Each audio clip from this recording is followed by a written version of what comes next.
Are you sick? I'm sick. I'm not afraid of anything. 그 방에 누가 있어? 진짜야. 진짜야. Oh, you sure about that? 면접 입었어. 뭐? 뽀뽀 좀 해도 될까? 이건 그냥 안 모르셔도. 아, 주려고 했는데. 뭐 보고 싶어가지고. Racism and cultural appropriation has been starting to get normalized in K-pop, and many idols don't end up paying the price for their actions. And today I'm going to discuss what most K-pop fans don't understand about racism and cultural appropriation. 1.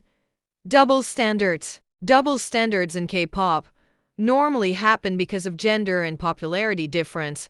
But let's compare these three idols, Giselle, Ahayan, RM. All three of these idols have said the N-word, but did all of them receive the same treatment? Of course not.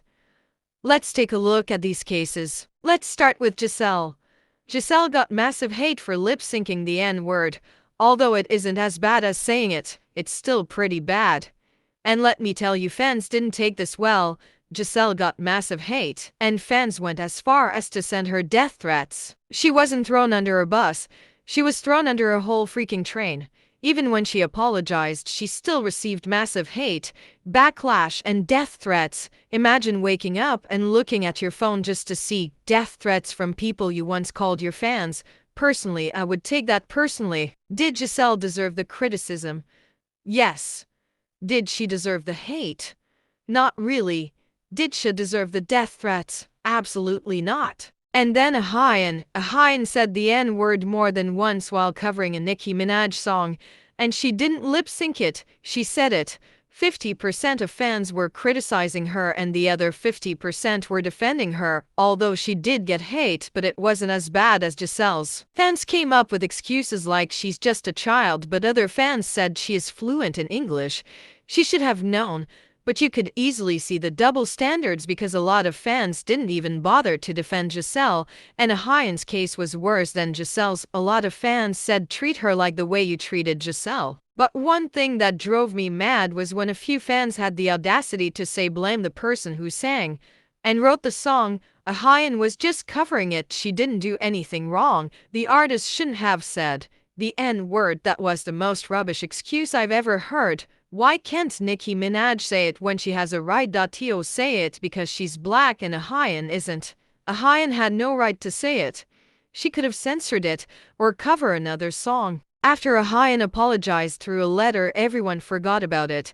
Unlike Giselle, she still got hate and backlash after apologizing, and it's unfair because Giselle didn't deserve the hate after apologizing because that was too much. But Ahayan's apology actually seemed legit, apologetic, and meaningful because she addressed us and admitted she was in the wrong and didn't say some trash like "we're sorry that we offended you," like Kiss of Life. But we'll talk about that later. Ahayan's apology didn't seem cheap, unlike some other people's apology. Did Ahayan deserve the criticism? Definitely. Did Ahayan deserve the hate? Probably not. Did Ahayan deserve the same treatment as Giselle? No. Nobody deserves the same treatment Giselle got. Giselle should have gotten the same treatment as Ahayan. Let's talk about RM. Be for real. RM didn't receive any criticism and any hate, and the amount of times RM and BTS has said it and gotten away with it is honestly crazy. This proves how unfair the industry is. All because they are popular and rich. They don't get punished for their actions. Rubbish. Absolutely rubbish. 2. The real problem with cultural appropriation. As a black person, I have never had a problem with non-black people wearing braids because the problem isn't wearing it. It's about how you act when you wear it. It's all about the attitude. Notice how K-pop idols only want to wear braids and durags when they want to act cool on stage. Basically, when they perform rap-based songs, now they want to act all hip-hoppy and wear durags and braids because they want to look cool. And trust me, sweetie, it doesn't make you look cool at all. It makes you look straight up disrespectful and uneducated because you're basically mocking black culture, and they are not wearing it because they wanna learn and experiment with other cultures. Cause if that's the case, why don't I see K-pop idols wearing braids while doing cute concepts. Like, I guess it wouldn't make me so mad because they're not trying to act cool.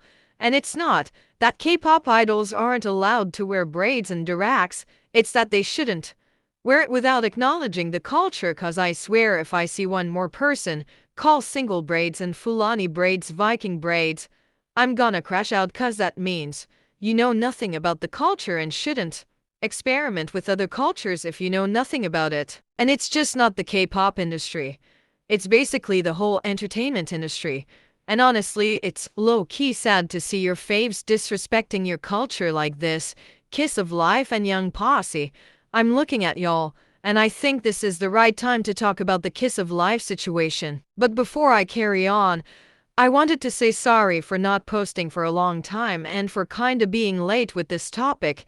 This video has been in the drafts for so long and I was extremely busy to finish editing, but let's continue. Let's not act surprised because it was of course Julie's idea, because she legit had to apologize for saying the N-word. They weren't even trying to hide the fact that they were mocking black culture. Ain't no way they said in their apology that they were trying to show their appreciation to hip-hop and old school. Girl, that's not even close to cultural appreciation. That's straight up cultural appropriation. Notice how it was mostly the English speakers in the group. They knew exactly what they were doing. And the black accent is just straight up disrespectful. Like everything about that live stream was disrespectful.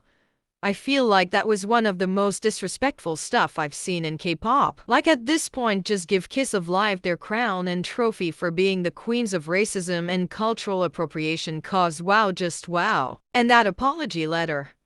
Absolutely rubbish. In fact, calling it rubbish is an understatement, cause that apology was doing anything but its job. They probably wrote that apology because they want to keep their fan base. They are not sorry at all, cause that apology was so cheap, like it sounds like it's from the thrift store. Trashy apology. And honestly, shout out to Fatou for sticking up for us black people, because what Fatou said was absolutely true. If you wanna apologize, you need to address us. It's not an opinion. It's a fact. 3. Doing hip-hop respectfully. Young Posse, Bad Villain and XG. You better take notes because this is specifically about y'all, especially Young Posse. Guys, there's nothing wrong with doing K-hip-hop and rap-based songs. Actually, I think it's really cool. Just don't force it, be actually good at rapping. Don't come here with your hippie-hop-hop boom-boom-pow nonsense. The problem is the outfits mainly. If you wanna do K-hip-hop, do it respectfully. You really don't need braids and durags to look cool. Like, bro, just wear a cap and a beanie, then you're done. The durags and braids are so unnecessary. I don't know what is wrong with the stylists. It's so rude and disrespectful to let the idol wear braids and durags, especially since most K-pop idols are uneducated when it comes to different culture. If K-pop companies and stylists stop using cultural appropriation to make the idols look cooler, it would have been so much better for everyone. Also, can we talk about the Young Posse situation, cause what the hell is Zigga?